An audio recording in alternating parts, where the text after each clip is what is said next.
All right, everyone. It's MarkRogersTV, the voice of college football, striking up the live stream on a Sunday afternoon. It's 4 o'clock Eastern time. My apologies. It's actually 4:08 Eastern time.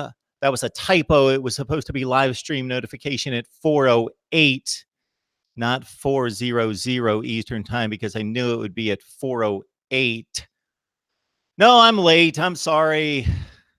Got a little bit behind this afternoon, but I decided a few hours ago, hey, looking at my work week, when am I going to be able to take calls and check out the live chat room? I guess today would be the day. The best day that I know of going forward up until Wednesday, of course, will be our live shows featuring Florida State, Ohio State, and Miami at 7, 8, and 9 o'clock Eastern time. That's on Wednesday night. So if you're not aware of that, each and every Wednesday night we go live with Florida State talk at 7 o'clock, Miami at 8, and Ohio State at 9. That's every Wednesday night. Actually, we will feature the Buckeyes on a Tuesday night this week because Big Ten Media Day starts right after that. And the boys who cover the Buckeyes would like to talk Ohio State football on Tuesday night before their travels to Chicago, host of the Big Ten Media Days. All right, this is Mark Rogers TV, the voice of college football, and this is what we do each and every day as we debate, discuss, analyze college football. Regardless of the month, this is just not an in-season thing here. We are for the hardcore college football fan. That would be you. We are here for the smart college football fan. That would be you. And if you don't check off either box, just hang around, lock in, get acquainted, listen up, join in the conversation, and we will get you educated on college football each and every day. All right. I'm not even going to go through the amount of content that we have available, but we've been featuring position previews in particular with a number of programs across the country. We have our schedule rankings that are up to number 11, I believe, out of 70. Those are headed your way.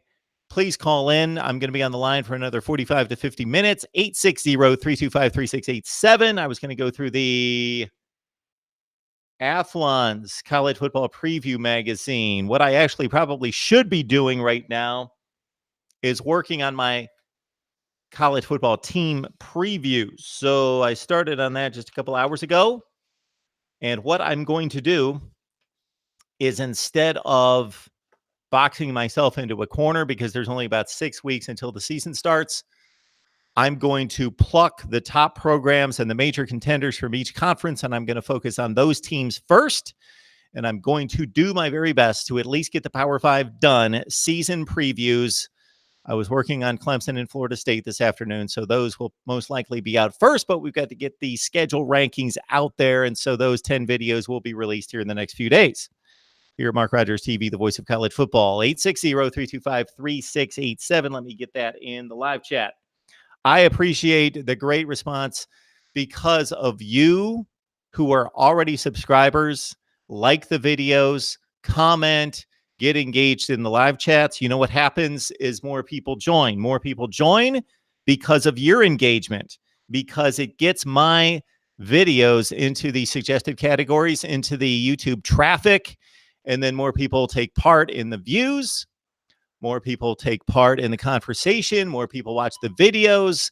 And that's just the way the algorithms work on YouTube. And therefore, my subscriber rate has gone up pretty considerably. Hey, it's Mark Rogers TV, the voice of college football. Who's on the line? Hey, this is Kevin Brown. How you doing? Hey, Kevin, what's going on today, man? Hey, so I got a question. I'm a diehard Clemson fan, and there's not a lot to complain about Clemson, and there's not a whole lot of questions. But the one question that I did have like this going into this offseason is, what is Clemson going to do with their tight ends? Clemson and Dabo Swinney, their offensive philosophy is typically 11 personnel, which is one running back, one tight end on the field. Yep. And with all the suspensions and injuries to the tight ends, will they continue to still have force their tight ends into the playbook, or do you foresee them maybe expanding the playbook to have more wide receiver sets or 2 running back sets? To kind of mix it up, because if it's not broke, don't fix it. Keep throwing tight ends out there. But what do you think they would do to kind of mix things up and be less predictable. Well, to your point, you don't have a whole lot to complain about. Maybe if you don't like orange, that might be something to complain about because those uniforms are awfully orange. But besides that, it's funny that you mentioned that. A couple things came to mind as soon as you said that. Number one is that I went through, I don't know how many different sources in priming for Clemson coverage, Clemson preview material. And I'm talking about pretty extensive material. Like I've got the Athlon's college football preview in front of me. They don't mention a tight end. There's not a tight end mentioned in the preview. A few other sources like that, national sources. Now you got to grind down to the specific sites like the SB Nation, Shaking the Southland, those specific Clemson sites for them to talk about tight ends. We did a preview about 2 to 3 weeks ago with Ryan Cantor from Shaking the Southland, and he addressed the tight end position. He thinks that they want to get it back involved in the offense. And as you well know, with the likes of Jordan Leggett and others, it was an integral part of the offense about 5 years ago, and now it's kind of disappeared the last few years. They are so stacked at wide receiver. I believe some of the formations you were talking about, even with the loss of Amari Rogers, I would think based on the personnel, that would dictate you get the best athletes on the field, and it worked last year, that would be what they would primarily want to do. Not that they'll get rid of the tight end. They will certainly use them, but I would think the personnel groupings would feature the wide receiver a lot more than the tight end for them. Absolutely. Okay. Yeah. And that's kind of the thought process I had. You have all these 5-star wide receivers and good 4-stars. And like you said, even with Amari Rogers being injured and Darion Kendrick moving from wide receiver to cornerback, even though they said he could play both ways, you still are loaded at wide receiver. And I don't know. I feel they to stay unpredictable. They need to kind of mix it up. And I would hope they use more 4 wide receiver sets. But even then, the tight ends, you still got to use those. We have basically running tight ends. That's all we have because Brandon Galloway, our best passing threat, now he's suspended for the whole year. So, and the other tight ends have injury issues. So, yeah, I just wanted to get your thought on that because that's pretty much my only question going into this offseason, really. I will get you that wide receiver preview if any interest in that. We did discuss and run through the depth chart at tight end as well. And I appreciate the phone call. It's the first time I think I've talked to you. So I appreciate you jumping on board and engaging in the conversation. Yeah, my first time calling in, and I appreciate the content you keep producing, man. Keep doing a good job. Thank you very much. Thank you so much. Appreciate it. God bless you. Hey, it's MarkRogersTV, the voice of college football. Love to hear new voices on there. Love to hear the old voices, of course. George, NCIS Fanatic 21, Beast Mode, Deep Barat, Navy Thomas. I don't want to miss anyone. William Lee. I don't want to miss anyone. So please, if I missed you, Prince 6'1", Reasonable Gump. Don't want to miss anyone. More names are coming to my head. But I thank you so much for jumping on board. Some of you more recent people. All right, let's get to the live chat right here. I thought it interesting in looking at the various rankings of position units. They kind of mirror what we've been doing recently in recent weeks as I've run through. Oh, my goodness. I got to think that we've produced a good 150 position unit previews because we've looked at 25 to 30 teams and we've gotten to roughly half of the units on the field, which is 10. Just finished up Miami today. You Miami fans, hang in there. We've knocked out all the positions, got them all released, finished up with special teams, and, oh, yeah, quarterback today with the wholesome one. So let me check out the live chat, see what you guys are talking about. I made the comment the other day that in making predictions, somebody was asking me about making season predictions. And I was talking about the conservative nature that we all have, most of us have, in making predictions. That some people make outlandish predictions just to make them, to cause a stir, to get clicks, or to cause some kind of outrage, cause conversation. They don't truly believe that Iowa's going to win the Big Ten or that Utah is going to make the college football playoff. But they say it anyway. Me, I'm in the category. DeAndre, thank you so much for the contribution. And yes, I will call you. I'm so sorry. I missed all your voicemails.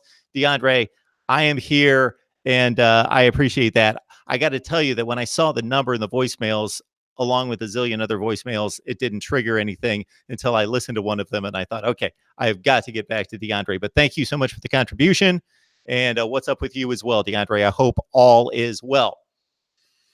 But in regards to predictions, I'm going to be making my predictions in about a month. To a certain extent, I've already made record projections, with the caveat that I made those in the spring, right around spring practice, and I'm releasing most of those now. And I'm saving myself for the record projections a little bit later, as we've got another call coming in. And I just wanted to make the point that it was interesting to me because of the mindset that we have that college football doesn't change from year to year. Who are the elites? Alabama, Clemson, Ohio State, Oklahoma, et cetera. Then the next tier, Michigan, LSU, et cetera. That it just doesn't seem to change much. But it was fascinating to me in comparing the records of the FBS and the Power Five in particular from 2018 to 2017, that about 40% of the win totals changed by at least 3 games. I thought that was kind of fascinating. So there are teams out there that are going to do much better than they did last year, or much worse than they did in 2018. Hey, it's Mark Rogers TV, the voice of college football. Who's on the line? What's up, Mark? It's JT Sports. Hey, JT Sports. What's going on, man? Nothing. It's been a while. I just wanted to talk to you about something. Well, it's just 2 things. The first thing is just a question, and the second thing is I just wanted to tell you some Group of 5 quarterbacks who you should watch this year. Oh, I love to hear that. Give that to me, please. All right, so I'm going to talk about the Group of 5 quarterbacks you should watch. Yes. Jordan Love and Mason Vaughn. So you should. I think you might know a little bit of. I know who they are. I've watched them both play. Yes. Go right ahead. Yeah, he's really, really good. He actually has a good chance of actually being a first-round pick in next year's NFL draft. Jordan Love does. He has good size, good touch on the ball, good accuracy. So don't be surprised if you start seeing him creep up a little bit. And then Mason Vaughn from North Texas, he's really good as well. And then De'Aaron King, I know you know who that is, the exceptional quarterback for Houston. I actually spoke with him last summer about this time at American Conference Media Days. Yeah, I'm really excited for him. So here's my question I wanted to ask you about. Yeah. So it's recent news about Texas and how they could end up moving to the SEC. And then also I saw some news or something about that, something going on with the American Athletic Conference, how UConn wants to get out of it because of their focus on basketball and stuff like that. So I just wanted to know, how good could Texas be in the SEC? I know a lot of people talk about their defense, and if UCF was to switch conferences, which conference do you think they would have the best chance of succeeding in or have success in, the ACC or the SEC? So it sounds like we got 3 questions there. Number 1, you were asking about UConn. Now, you're aware that they have moved out of the American Conference. That's a done deal. It's signed. It's done. I didn't mean to ask you about UConn. I was just throwing this scenario out there. So like, if Texas plans to move conferences, if they move from the Big 12 and go to the SEC, could they have success? And then my second question was, if UCF was to relocate, could they have success in the SEC or the ACC? Okay, let's start with Texas. And then you said UCF, correct? Yes, sir. All right. With Texas, there was talk about 3 to 5 years ago when the Nebraska move was being made in Colorado that Texas was going to move to the Big 10 because the Big 12 was seemingly falling apart at the time, but it's recovered since then. Texas, anybody moving to the SEC is not going to have as much success as they previously had. It depends how you measure success. If you're measuring success on wins and losses and championships on the field, Texas will be less successful going to the SEC because of the obvious, more difficult competition. If you're talking about dollars in the bank, they will be more successful joining the SEC, most likely, even though they've got a pretty good situation there in the Big 12, more favorable than anybody else in the conference, because the SEC The Big Ten actually caught them this year and actually had a more lucrative and revenue-driven year than the SEC, but it's very close, and the SEC would still, by most measurements, be number one, with the Big Ten very close. And then you understand the other three are lagging way behind those two in butts in the seats, revenue, TV ratings, everything that creates revenue, bottom line revenue, that the SEC is king, and the Big Ten is right there as well, and the rest of them lag behind. The Texas situation, them moving to the SEC seems a little bit more likely, obviously, with their longstanding rival having already moved in 2012. And so the geography of the SEC has shifted into Texas and Missouri to a smaller degree. And so it's more of a logical move than it used to be, because the SEC is just kind of, there's a lot of projections that the SEC is going to go 16 eventually. So do I think Texas is going to be successful in the SEC? Well, they would have been a disaster in the SEC over the last 5 to 6 years, because that's pretty much what they were in the Big 12. It would have been uh, amplified their struggles. But right now, if you take this Texas program and this Texas team with Tom Herman and put them in the SEC, then this current team is Texas A&M or LSU. They're good. They're way behind Alabama still, but they're really good. They'll go 9-3. They'll go 5-3 or 6-2 in the conference.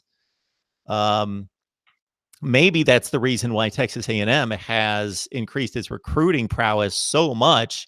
We thought at one time it was Kevin Sumlin, but it was more SEC, and now it's Jimbo Fisher. And maybe Texas would capitalize on being in the SEC and continue to get all that Texas talent, but then also be able to say, hey, we're in the SEC as well. I don't think a program like Texas, if it's continued to be run capably like it is right now with Tom Herman, is going to go anywhere. They're going to continue their elevation to one of the top 5 to 10 programs in the nation. But it's going to be more difficult to win championships in the SEC. They should basically, in the Big 12, Oklahoma and Texas, based on their resources and the recruiting footprint, should win 90% of the championships between the two of them, and then the rest of the conference share the other 10%. That won't happen in the SEC with Texas. They're not winning 40% of the SEC championships. So the wins and the championships will not come as easily in the SEC. As far as UCF, I came up with a Power 5 structure a few years ago that I thought made a whole lot of sense. I went to 6 conferences, 12 teams in each league.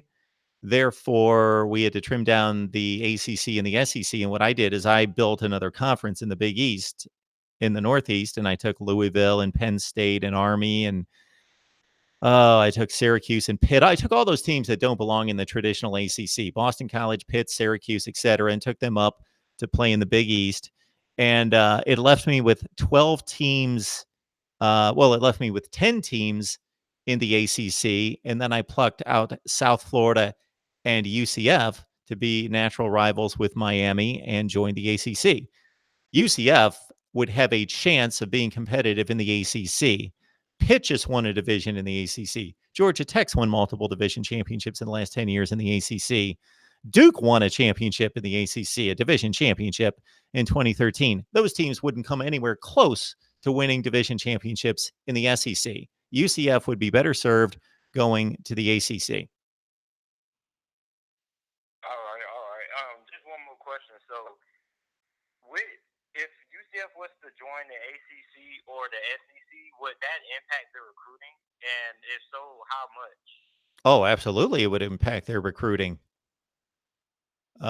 Kids would not be playing in front of 25,000 people and playing the majority of their games on CBS Sportsnet or on an ESPN game on Thursday or Friday night. They'd be playing the main games on CBS and ESPN, and they would be in the main contract of being those featured games against the likes of Alabama, Auburn, Georgia, Florida, etc., versus the games that they play now, where basically, unless you're a hardcore college football fan like we are, nobody pays attention to UCF unless it's really exciting against Memphis in the conference championship game at the end of the year, or South Florida. and then see them play a bowl game against LSU or Auburn. And that's just been in the last 2 years. I don't want to offend any of our UCF fans, and we've got Jeff Sharon, who joins us on a regular basis on the Black and Gold banneret from SB Nation. But the general population of college football fans don't pay attention to the group of five. That they have to be outstanding teams that are factoring into the playoff race late in the season, i.e. a Boise State 5 to 10 years ago and UCF the last couple of years to gain any traction, any attention. If you looked at the TV ratings between American Conference games and the SEC and the Big Ten and the ACC, it's just, it's like 10 to 1. So, yeah, you could get more kids because they're going to get their faces on TV more, and they're going to play big games that people are talking about against major powers. That's one reason. Okay, all right, I like that reason. And they're in the state of Florida. And to be able to match that with a recruiting base that they have right now, they don't get the best kids in Florida. If you put them in the ACC or the SEC in particular, then they're on equal footing, not from a brand or tradition standpoint with the University of Florida or Florida State or Miami, but suddenly they're playing the same competition, same league, same TV ratings, same all of that, and they're fighting for the same kids in Florida. That makes sense. All right, Mark, thanks for the insight there. I just found that really, really interesting. Oh, it would be interesting. All right, JT, you have a great day. I appreciate the call. You too, man. All right, Mark Rogers TV, the voice of college football. You can help us so many ways. Please like the videos. If you do nothing else, please like the videos, even if you don't agree with me. I say this all the time. Of course, you're not going to agree with me all the time. I don't agree with me all the time. Yeah, but if you love what we do in delivering college football, please like the videos, like the live streams, and it just helps. Believe me, I cannot recite the YouTube algorithm formula, but it likes, and comments and engagement, and of course, views and duration of views. And so, because of what you guys have done recently, and we've got about 50 on the line right now, I thank you for joining us on the late notification here in the last few hours. And a number of people have asked in recent weeks, what is your live call-in show schedule going to be? And yeah, I got to figure that out. Because if you were with us last football season, we were very consistent. We did a live stream on Sunday morning on SG1 Sports. We did one over here on Sunday afternoon. We did them during the week at night. And I had a set schedule. And I was on the money and I was here every time and didn't break the schedule. And then, of course, as you guys will know, Thursday, Friday night, and especially Saturday night, I'm going crazy with call-in shows all day as we watch the games together. So I'm going to have to come up with a schedule and figure it out. So I appreciate you guys jumping on the line. Who do we have? We've got, so I got the new mic set up, and it's kind of thrown me a bit for a loop here just slightly. Because, man, I get this big crane. I used to have my other laptop right here. And now I've got it moved over here. And yeah. Okay. And what about my glasses? Man, have you noticed in recent weeks? Yeah, I've had to do this a few times. Like I could squint and read it, but yeah. Getting old. George, need me some Mark Rogers TV. Thank you, George. Appreciate it. George is the king of the comments. George, there's no question about this. George has commented to Mark Rogers TV more than anyone. It's not even close. Swamp Tiger, go Tigers. Good to see you. DeAndre, of course, as we already mentioned. DeAndre and I had a conversation. This was a few weeks ago. It was 98% about college football, but about the last 2% of the conversation, he just mentioned that he makes a contribution. And if DeAndre never made a financial contribution again, he would be more than welcome to talk to me. And he's great. Love talking college football with him. Loves the ACC. I love DeAndre sticking up for the ACC. Even aside from Clemson, sticking up for Duke and North Carolina and some of the other teams in the ACC. He really liked what Syracuse did last year. But DeAndre made a great point. He said, I chip in $2. I don't miss it. I chip in $2. Man, if everybody did that, man, we could have you doing this full time. And I said, yeah, we could. All right. So DeAndre, thanks for the support. Eric Barnett, Boomer Sooner, CBR Swag. I have never seen this handle in the live chat before. CBR Swag. Looking forward to hearing some good football talk today. First time on the live stream. Started watching about 2 weeks ago. All right, CBR Swag. You probably aren't aware of this. You don't know what you're in for right now. You don't know the treat that you're in for, CBR Swag.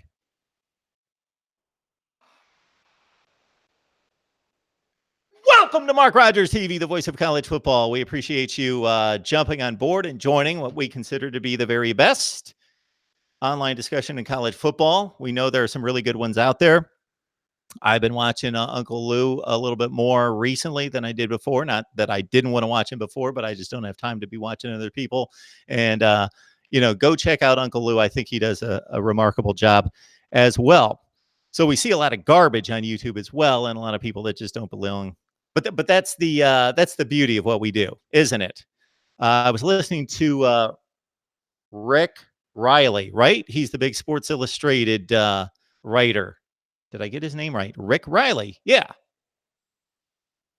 For some reason, that doesn't sound right. Anyway, he was having a discussion where I work. We had a nice little luncheon there. We were listening to Rick Riley, and somebody asked, what's the benefit and the drawback of everyone having a voice? And that's exactly it. Everybody's got a voice. That's both the benefit and the drawback. So the benefit is that, wow, before you needed some big newspaper, you needed some big TV station or radio station to say, hey, you're worthy of working for us. And now you can talk to people. You don't need that anymore. We all can talk to each other. It's great. The downside of that is that we have to hear from everyone. so that's not so you don't have to be qualified to do anything. All right. Before you had to convince somebody that you were qualified to do something. All right. We got Travis. Travis, I've never seen your handle either. Go Big Red, Big Ten champs this year. It certainly could happen. So, Travis, I hope you've checked out our position previews with Nebraska. We've knocked out every position with Nebraska, and my season preview on the Huskers will be coming at some point. So, Travis, lefty style, welcome to Mark Rogers TV, the voice of college football. You're, of course, a Husker fan. Let me know how long you've been watching. You too as well. Well, CBR Swag, you did say 2 weeks. All right. We've got Cyclone Mitch. Oh, I can't do this too many times. Maybe I'm going to cut a separate video and just welcome everyone that I've seen for the first time.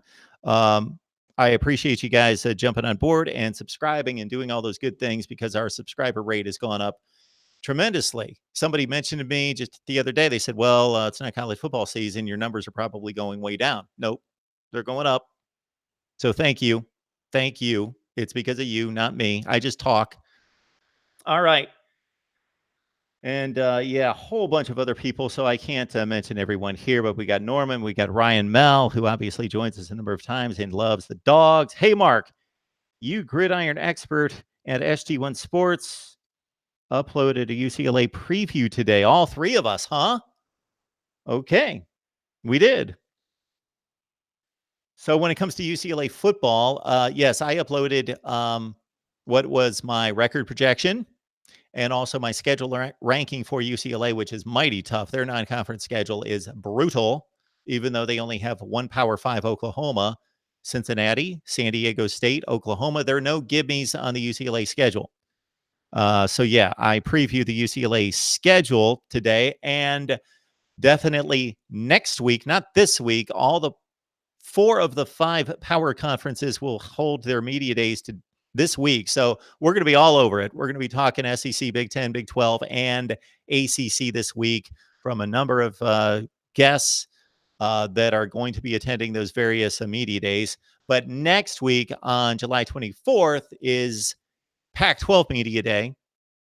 So much interest for the Pac-12 out there. They've got 12 teams and they got one media day. One media day for the Pac-12. Let's pack them all in, talk to 12 coaches, and talk to 24 players, talk to 36 people in one day media. You got one shot to do it in Hollywood on that one day. But anyway, Tony Siracusa from Last Word on College Football will join us to talk UCLA football on Pac-12 Media Day. All right, 904 Hurricane. Welcome to the Voice of College Football. Thank you. I couldn't have said it better. Hit the like button, please. If you like what we do. If you don't, I don't know what you're doing here, but please hit the like button. Ryan, yeah, with UCLA. Vitae Barnes, Buckeyes got a big season coming up. Go talk to your local Army recruiter, Kevin Brown. There he is. So I'm way behind on the live chat, obviously. Keen Fam 101. Hello, Mark. Absolutely love the show, and I couldn't have had a better day hearing Cam's reaction to Miami's ranking of 29th or 27th the other day. Yes, it was quite entertaining, and I wanted to continue the conversation, but Cam was just too mad to keep talking. Clemson Carson. Sup, Mark? Good to see you, Clemson Carson. We will have more on Clemson football. That's another thing. Hey, if we could go this, do this full time, not go, do this full time. If we could do this full time, I would add so many live streams. It would be crazy because people have mentioned, and I understand the question, on a Wednesday night, every Wednesday night, we talk Florida State at 7, Miami at 8, Ohio State at 9. It's been my determination that because of the popularity of those teams on my channel and the number of quality contributors that I have, that I would focus on those teams and try to build it out from there. And just in the last few weeks, I've had people suggest Florida and Clemson and Michigan and LSU. Those four come to mind, but other ones. And I would love to do that every night with various teams, of course.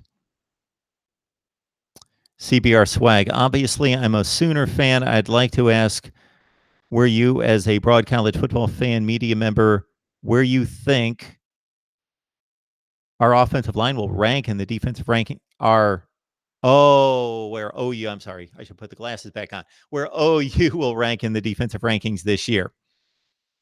Okay, please check out the video that we cut with Jason Ray, Last Word on College Football, on the Oklahoma defense.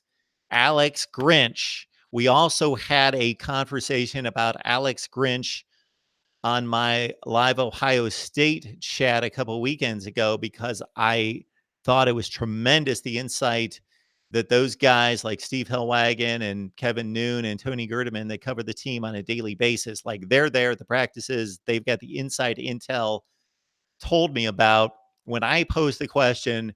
Alex Grinch came from Washington State, and the defensive progress that he made on that side of the ball for Washington State, who nobody thinks about playing defense. Washington State doesn't play defense. They just throw the ball 70 times and they win 52-35. Not really. Washington State has developed into a sound defensive team, mostly because of Alex Grinch. Now, the defensive personnel on the coaching staff that they've put in place to replace him seem to have been able to transition that. But Alex Grinch was the main key in recruiting and scheming and changing the attitude on the defensive side of the ball for Washington State. And the defensive numbers, the metrics, the ones that matter, we all look at total yardage and points against, and those matter to a certain extent. But the metrics that really dig into it, Washington State is so much better defensively because of Alex Grinch primarily. Then he goes to Ohio State. Oh, well, he's moving from 2- and 3-star talent to 4- and 5-star talent. He's taking over defense that should be one of the top 5 defenses in the nation, and he just left a situation where they were 100th in the nation in defense, and he raised them all the way to the top 30. So they should be much better, right? Nope. Ohio State, of course, was awful. Maybe the worst defensive season in school history last year. But that was a dynamic there between Alex Grinch and Greg Schiano, and I don't think that they allowed Alex Grinch really to do his thing at Ohio State last year. So, yes, Oklahoma, you are going to be better on defense. You lost Brent Venables. You have been searching with Stoops on the sideline ever since. Alex Grinch is going to make a difference. But because of the league and the style of play, the metrics aren't going to completely reflect that, of course, because that's the style of play in the Big 12 and the style of offense that you play that translates into a ton of possessions, and then the defense has to be on the field for more possessions. So the metrics are going to be much better. The games are still going to be high scoring, but yes, Alex Grinch and OU's defense is going to be better this year. Mark Rogers TV, the voice of college football. Who's on the line? Hey, Mark, it's DeAndre. How you doing? Hey, DeAndre. How are you? Good, good. I got 3 questions. Okay. First off, 4. How you doing today? I'm good. Are you doing good? Yeah, I'm doing well. Okay. All right. Thanks for First asking. question. What will Clemson at the end of their run? How would they rank along with Florida State and Florida? Consider neither team wins the national championship anymore in the next 5 or 10 years. How would they rank along their run in the 90s? Okay, wait a minute. Run that by me again. Let's tackle this first question. How will Clemson rank against Florida and Florida State? Yeah, in the 90s. Because they had a good run. Oh, we're going back to the 90s. Yeah, how would they rank between comparatively to those two? Well, we had the discussion a couple months ago and looked at Clemson's run through the 90s, which I'm very familiar with, as you are too. I remember all those games, and I remember their bowl games, and they had a string of 1 and 2 loss seasons in the 90s. And if you really look back, people just think this Clemson run is current, which it is to this extent as an elite, but they were finishing in the top 10 to 15 in the nation on a fairly regular basis through we're going 90s. I'm thinking more 80s in the 90s. 91, I think, was yeah. Okay. 92 with Florida State. Whenever Florida State entered the conference, yeah, that's where Clemson started. Yes. 95. So you're thinking 10 years down the road, 15 years down the road, if Clemson slumps, how are people going to view the program? Yeah, comparatively to Florida State, they had to get to Miami national championship level for me to consider them. But what Florida State and Florida did in the 90s was amazing. I mean, I know Nebraska won 3 national championships, but I think with Florida and Florida State, I think Florida State finished in the top 5, like 20 years in a row or something like that. Yeah, it was something in that range. More like 15. Yep. Yeah, so I'm just saying, how would we compare them to each other once closer run is? Because we all know it's going to end one day. We don't know when, but we know it's coming one day. Nobody says. Well, I'm what they're doing. I am searching the nation for a comparison, and I'm not coming up with a good one because I'm thinking, okay, what program has been a major program forever and really good, but then boom, was just great for 5 years. And I came up with Oregon between 2009 and 2014. I came up with Colorado back in the Bill McCartney days when they won a national championship. But even then, those 2 programs didn't do anything close to what Clemson has done over the last 4 to 5 years. I'm trying to think of somebody else who's not insignificant. They're a good program, like an Iowa. But suddenly, if Iowa just went nuts and went 55-5, like Clemson has the past 5 or 6 years, I can't think of that. That would be unprecedented. I can't think of a program that's done that to that degree and then went back to going 8-4 for the most part. Only other team I can think about to set off the map, Washington. Like Washington was really good. Okay, for a long time. There's a good one. There's a good one. Yeah, then they just like, dang, they're absolutely terrible. They went 0-12. I can't even understand why that happened to Washington. Yeah. So like DeAndre's talking about, from the late 70s, Warren Moon, Don James, they shocked everyone, ran past USC, UCLA, won a Rose Bowl over Michigan in 78. Then they were really good for about 15 years, even longer than that. They were winning Rose Bowls, Mark Brunell, Marcus Tuiasosopo. They're winning as much as USC and UCLA, even more, winning Rose Bowls again, finishing in the top 5-10 in the nation, split a national title in 1991 with Miami. But then, as you mentioned, you get past about 2000 when they beat Drew Brees in the Rose Bowl, and then they really fell off a cliff, and it bottomed out at 0-12. and now Chris Peterson has obviously resurrected it. And it was brought back to a certain extent by Steve Sarkisian even before Peterson hit campus.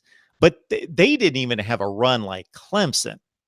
They were really good, but going to 4 consecutive playoffs, winning the conference 4 consecutive years, only losing 5 games, and winning 2 national championships. Wow. But Washington's, you came up with the best example I can come up with, and now they're really good. Right. They're not Ohio State, they're not Oklahoma, but they're really good. Yep. Right. Next question. Yeah. Why is everybody so big on Nebraska? I mean, I don't see. Everybody I talk to is like Nebraska is coming. I mean, and I hate to seem like I'm a Minnesota fan, but I ask a lot of questions about Minnesota because I'm just curious about their running in the 50s. But Minnesota is like, I would think, be the next in line to be really good in the next couple of years. I think they started a walk-on red shirt freshman at quarterback last year, and they were pretty good last year. So Minnesota would be the team that you'll be looking at. To your point, Minnesota started, yes, a walk-on true freshman at quarterback in game 1. They were the only team in the history of the Power 5 to do this other than one other team. Do you know who that team is? To start a true freshman walk-on quarterback game 1. No. Baker Mayfield at Texas Tech. Oh, okay. Yeah, I watched that game. They played SMU that game. And so basically, and I'm trying to think of Zanestead is the kid's name. He got benched with about 6 games left, and they brought in Tanner Morgan. And if you look at their November, the other thing that happened to Minnesota was they fired their defensive coordinator, and he must have been doing an awful job. He's the guy that was under Brett Bielema at Arkansas, Rob Smith. They fired their defensive coordinator mid-season, and they suddenly were a different football team. They're like getting raked by everybody for 50 points. They gave up like 40 some points to Illinois. They were that bad. And suddenly they were just a different team the last month. The only team they lost to was by they lost by 3 or 4 points to Northwestern, who of course won the division. Other than that, they beat Wisconsin. They beat they beat a couple other good teams I'm not thinking of right now. Anyway, they beat Wisconsin. They beat Georgia Tech in the bowl game 34-10. And you would think, and they've had PJ Fleck has had a couple good recruiting classes for a school like that, like top 25 to 30, much better recruiting classes than what they've had before. And I think that division is the most fascinating race in college football. 4 teams could win that division, maybe 5. Northwestern is going to be really good this coming up year. Yes. On the Johnson transfer. And so we're going to see what he does as a what's call it, because he wasn't no one quarterback in the country before Trevor Lawrence came. Nobody ever gives Northwestern any credit. Do you know where they're ranked right now in the ESPN Power Index? I want to say 45. They're at 52. They finished last year. They won 9 games. They went to the Big Ten championship game. They beat a good Utah team in a bowl game, and they beat a lot of good teams. And they finished the season like 17th in the country, something in that range. And they just continually get beaten down in the preseason rankings. But we'll see what Northwestern has this year. And that's going to be fascinating with Hunter Johnson.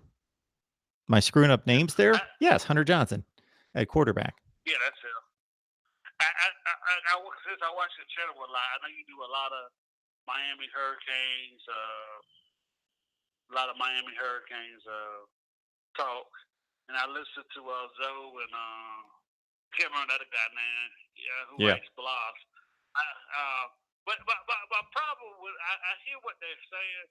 I think y'all said that Miami's projected to go 8-4, and because I follow the ACC closely. I can see that. I mean, I just don't see, Florida State I don't think they're going to beat Florida. And the only reason why, I don't think their offense is going to be like at top notch when they go. And I heard a lot of people say, well, Florida lost all their offensive linemen. Yeah, but I'm sure they recruited enough and they got their starting quarterback. I'm not impressed with Frank, uh, but I think they got enough to beat Miami. I think now even just by like 4 or 5 points. I think I'm going to take the under in that game because it's so early in the year, and I don't think neither team is going to be ready. And I don't know why they pushed it up. I guess to get publicity. And I still, people say, I heard those tell me, oh, UVA doesn't have as much talent as Miami. Sometimes you can have, just because you got a bunch of 5 stars. I'm sure Miami had a lot more 5 stars than Wisconsin, and they lose to them. The last 3 times they played them. UVA has a very good quarterback and very good defense. Sometimes, the coach should coach up a scheme. Boise State's beat plenty of teams that they haven't had as much talent as Miami, Oklahoma, or some of the other teams they have beaten in the past. Everybody keeps saying talent. Just because you got 5 stars don't mean you're a great competitor. Look at that Belt kid that was at Clemson that transferred to South Carolina and got kicked out of South Carolina. We don't know what these guys are. I don't get me wrong. I think Virginia. I think Miami has a very good team, and you don't know how they're going to click coming into the season. Because you might be saying, yeah, they're going to win all these games. I'm like, what happened when they lose the first game to Florida? And I think Duke's beat them like the last 2 or 3 years, haven't they? Well, they beat them. Carolina, they beat them last year. They didn't beat them the year before. The only team that beat them in the ACC the year before was Pitt. Right. Because they had a really good season. Florida State the last couple of years hasn't the game been like really close. I think last year was like a 1-point game. Yes, 28-27. Yep. Yeah. So I keep trying to tell people I'm not really big on what they're talking about Miami. I'm not saying they're going to be bad. I'm just saying that I'm not big on what they're talking about because I personally just don't see it. Maybe because I'm not a Miami Hurricanes fan. Well, I don't see it. Football. This is the honest truth. Well, I was just saying, DeAndre, you're arguing based on experience and track record and what you've seen with your eyes and what's happened over the last 5 to 10 years. They're arguing theory. The theory is that the recruiting ranking should mean something and that Miami should be the best team in that division, but that's only happened one time. You're arguing, look what continues to happen. And look what happens elsewhere. You bring up Wisconsin. Wisconsin's recruiting rankings are 35, 45. They don't care. They've got a system. They know what player they want. Mark D'Antonio doesn't care what his recruiting ranking is. He has a system. He knows how to coach. He brings in the players he wants. They win a lot of games. Then you've got on the flip side, you've got your Miamis and Texases and USCs who have done nothing but underachieve. And now Florida State, we can throw them after 7-6 and 5-7 in the same grouping, where we don't care that you had the 8th best recruiting class in the country. You're winning 5 and 6 games a year. So you're right. Miami fans can continue to mock the rest of the division, and it's a bad division. They can continue to mock it and say, we're the best. We've got so much more talent than everybody else. And they're right. But Georgia Tech and Duke and Virginia Tech and North Carolina and all these other teams continue to win the division. Right. And see, this is another issue that I have with it. And that I will say Miami's bad, but they just talking about how good Miami's going to be. You got to think, that guy at Georgia Tech, I think Florida as a state recruits really good, but you got so many people coming there, get talent out. You got so many schools down there, UCF, USC. If Georgia Tech, I know the academics there is hard, but if Georgia Tech is able to keep those guys there, they're going to be pretty good. And I keep trying to tell people, Carolina has a lot of money out there. They're not going to be terrible forever. I think y'all heard y'all say it. They're got the 4th best recruiting behind yes, Clemson, Florida State, and Miami. Yep. I think Florida State's probably 1, then Clemson's 2, then Miami's 3. But they're 4th in they got some good coordinators out there. So we're gonna see how it turns out. I'm not saying this year, but I mean, I picked 4 games I had put up there. I don't think he talked to this person, but I was watching the show, and he said, "Tell me 4 teams that's gonna beat Miami. Carolina can, Florida State can, Florida can, and UVA." And we still haven't even talked about how good Virginia Tech might be this year. I mean, I think you mentioned, I don't think it was you, but Pinsky and Pete said, everybody talking about how Flinte finally got all his players in there. He said those guys that were there last year kind of gave up. I mean, I don't know how you lose the Old Dominion. I don't care who you are out of the ACC. How do you lose the Old Dominion? But he said that Flinte said that some of these guys they won't in wasn't into the program all the way, and that's one of the reasons why they had a bad year. So who says Virginia Tech's not going to be bad? That's not as bad as conference as people make it out to see. I mean, I know we got to go by what we've seen on the field, but I see the potential there for it to be a much better conference next year and the year after that. I just see a better conference coming. And I think Florida State, Miami, and Virginia Tech, they're going to be right behind nipping on Clemson tail feathers, and I know it's coming very soon. And like I said, as Clemson fans, this year and next year, just enjoy it because those other teams are coming, and they're going to be a lot better than what we think they are. And Clemson's schedule gets, I think they kind of work something out with Georgia, where they get a home after UConn gets dropped or something like that. So I think they're working on something like that. That's what I've been hearing on Clemson Talk, is that they're trying to get a home earlier with Georgia. So their schedule's going to get harder. If that happens, I mean, they be playing Notre Dame and Georgia in the same year.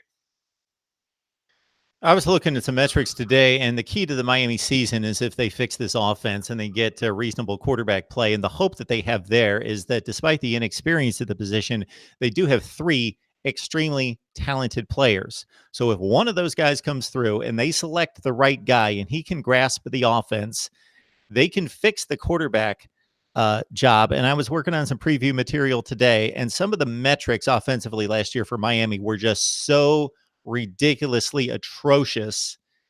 If you really go into the advanced metrics, they were so bad offensively throwing the football downfield that if they get that fixed, the defense should be, they did lose a ton of production along their defensive front, but their defense should be almost as good as it was last year. That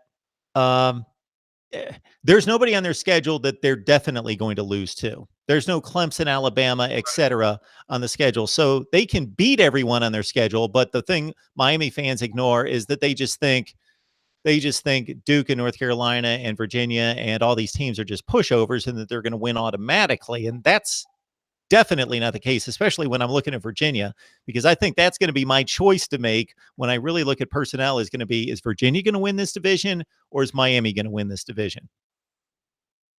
And I ain't going to tell you, I know a lot of people, and I'm looking at the chat right now, probably like, oh man, be quiet. Virginia's going to win that division. And I tell you why. They just got a better quarterback, and they got a good defense. And sometimes certain teams just not going to do that stupid just to lose. I mean, and they just got a good coach. I mean, Virginia is coming. Look at the last their area. They don't won a championship in baseball, national championship in basketball too. Everybody said they're academics. They're finally caring about sports at that school. They always had good basketball. They were decent at football for a long time under Walsh, and they're going to make a run because people care about the sport. So when you start putting money into that sport that you care about and you see improvement, they're not going to always be terrible. And I know Virginia and Georgia Tech has academic things that they really care about. But when you start finding kids just like Stanford did, just like Baylor did, or schools on their level, and wait for us for a little while, you're going to be good. So now they're getting those people in that they can get in there.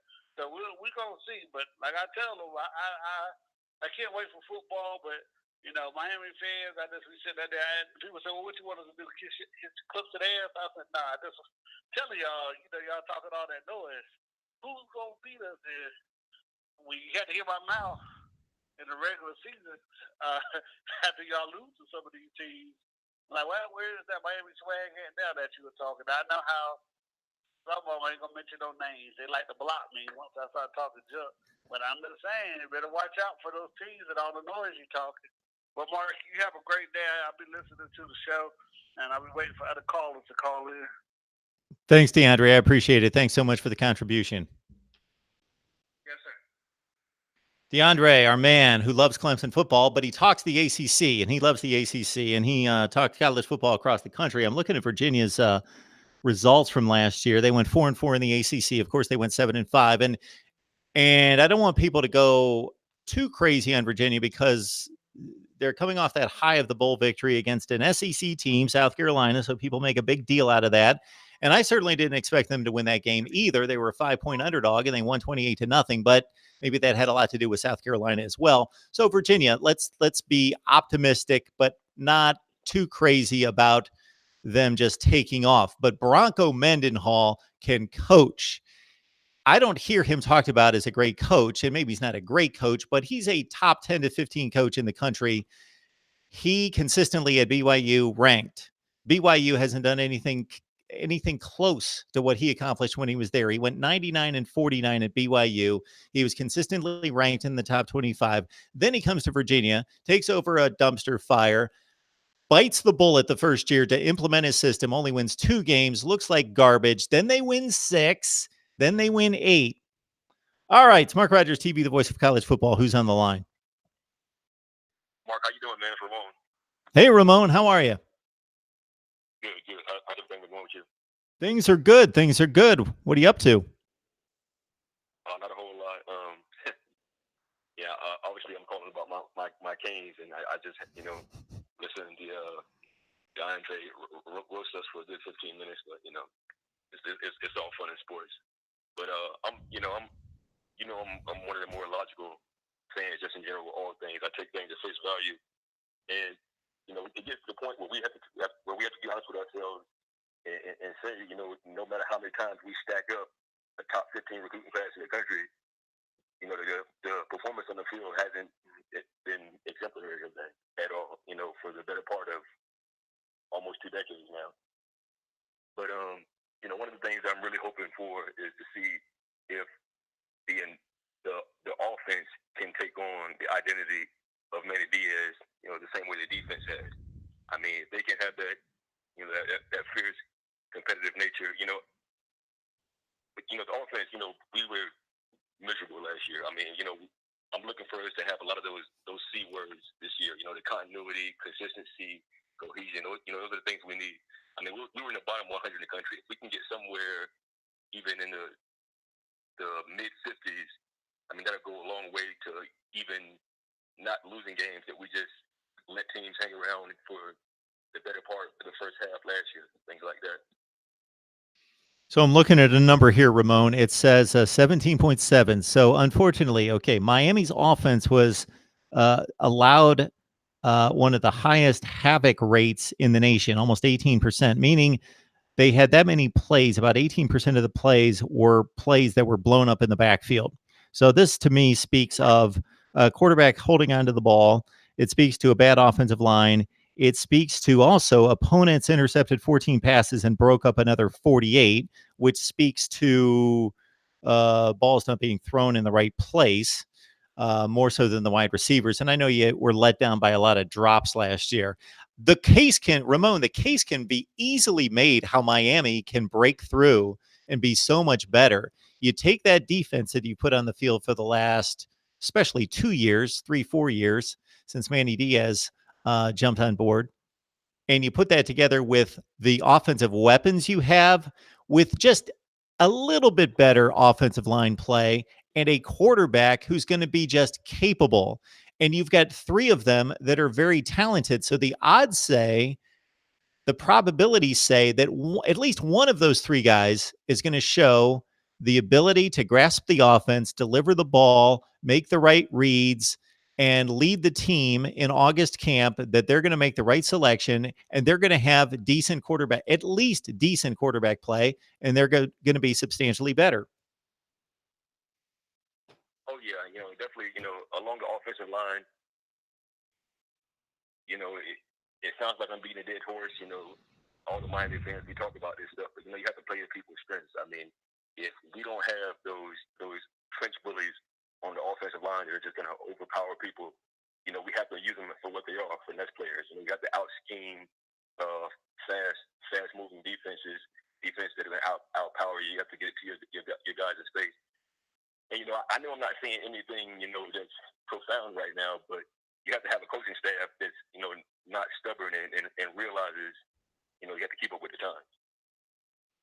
Absolutely. And they didn't have that last year. They had a CEO of a coach who that would work had he not been too proud and too above board to, change what he couldn't effectively input as an offensive coordinator. And we've talked about that ad nauseum.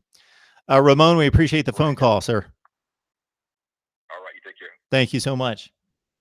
So unfortunately, I got to end all this because I've got a job that I got to get to like now. So thank you so much for joining. Mark Rogers TV, the voice of college football. Do me a huge favor. Hit the like button before you take off. Have a great Sunday night. I appreciate everybody jumping on board at a notification that only went out a few hours ago. So thanks so much. And we're going to be covering media days like crazy for the next 5 days. So keep it locked in.